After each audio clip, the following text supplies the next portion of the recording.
There something in your article really struck a chord with me, and it was when you were talking about your mom. Her breaking point was using the no-name soap.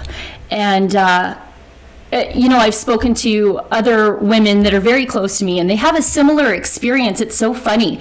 The one woman that I know and love very much, for her, it's the sound of a carpet sweeper, because for a time she wasn't able to have power in her house, and she just wanted to vacuum like every other woman. And the sound and the look of a carpet sweeper brings it back to her. And for another woman that I know, it is the sound of change jingling, because when she put her money into the collection plate at church, everybody in the pew would know that she was poor because of the jingling of the change.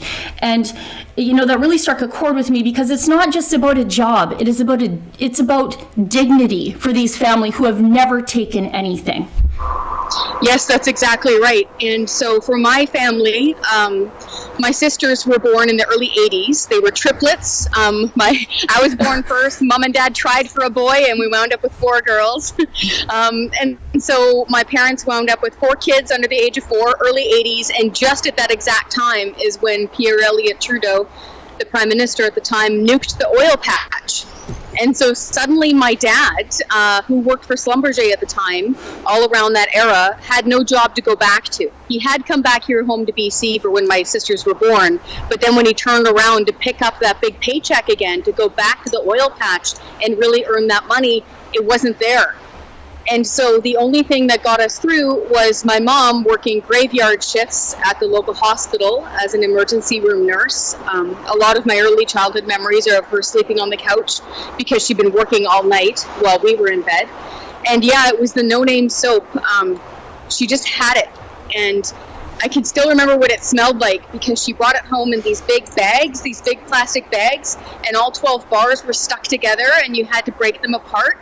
And she just lost it one day in the kitchen because it stank. It smelled like burnt metal. It didn't smell like flowers or roses or vanilla or something pretty. And it's things like that that really stay with you, because like you said, it connects back to dignity, to having pride, to having money to be able to cover the most basic things in life that so many of us can sometimes get away from and we can take for granted.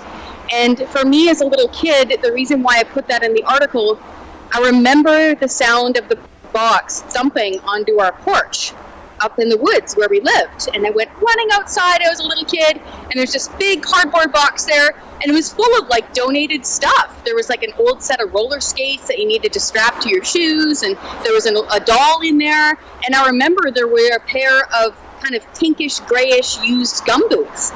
And I was a little kid, so I'm like, hey, free stuff, yay. I stuck them on my feet, and I was so happy they fit. But I remember the look on my mom's face. And I realize that now, as a wife and mother, how hard that must have been.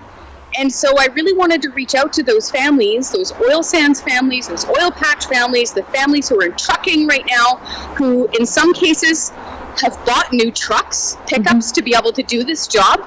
They've put down lease money already between here and Edmonton to be able to do this job, and it just evaporated out from under them. And I wanted them to know that they're not alone, and that we've gone through this before, and we need to fight really hard, but we will get through it.